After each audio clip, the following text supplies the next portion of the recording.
কৃষ্ণপ্রেমী গুণী শ্রোতাজনেরা, আপনাদের আজ একটি অন্য আঙ্গিকে একটি শিক্ষামূলক কাহিনী শোনাবো। আপনারা ধৈর্য ধরে তা অবশ্যই শুনবেন। অনেকদিন আগে এক রাজা ছিলেন, তার কোনো সন্তান ছিল না। একবার নগরে এক মস্ত বড় সন্ন্যাসী এসেছিলেন। রাজা তার কাছে গিয়ে সন্তানের জন্য প্রার্থনা জানালেন।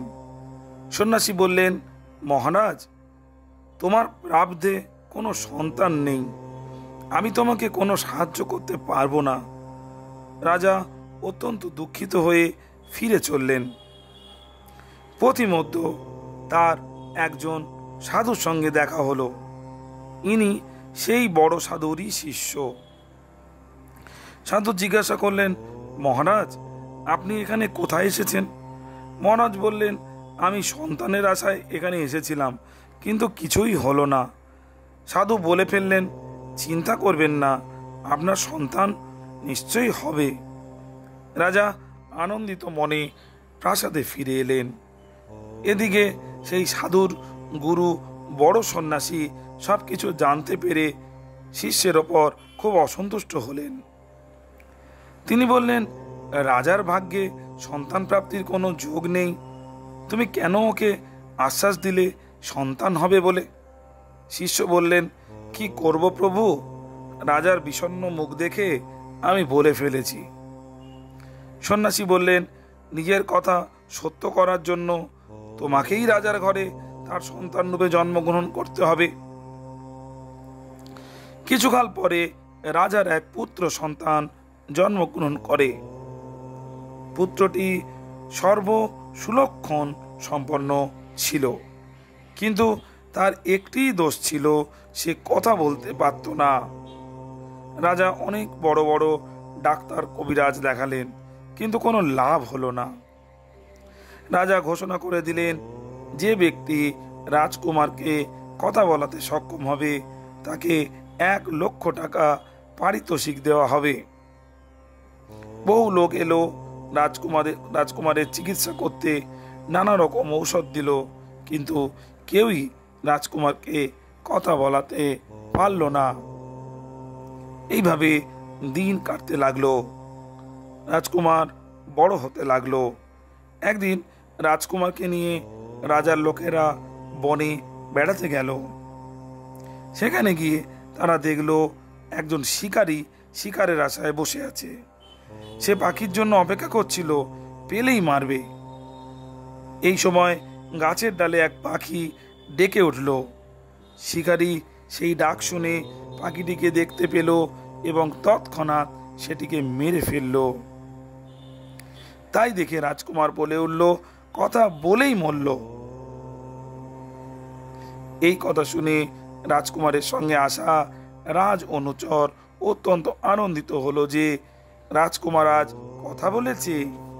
তারা দৌড়ে রাজার কাছে গিয়ে খবর দিল যে বনের মধ্যে রাজকুমার আজ কথা বলেছে। রাজা বললেন, আমার সামনে বলাও, তাহলেই আমি বিশ্বাস করব। রাজ অনুচরেরা অনেক চেষ্টা করলো, কিন্তু রাজকুমার চুপ করেই থাকলো, কোনো কথা বলল না। তখন রাজা বললেন, তোমরা মিথ্যা কথা বলছো, আমি তোমাদের ফাঁসিতে ঝোলাবো। এই কথা শুনে রাজকুমার আবার বলে উঠল, কথা বলেই মরল। রাজা শুনে অত্যন্ত আশ্চর্যান্বিত হলেন। তিনি রাজকুমারকে অনুরোধ করলেন যে ঠিক করে বলো, তুমি কি বলতে চাও? তখন রাজকুমার বলল, আমি সেই সাধু যে আপনাকে বলেছিল আপনার সন্তান হবে। আপনার কপালে সন্তান ছিল না, কিন্তু আমি বলে ফেলেছিলাম, সেই জন্য আমাকে আপনার গৃহে জন্ম নিতে হলো।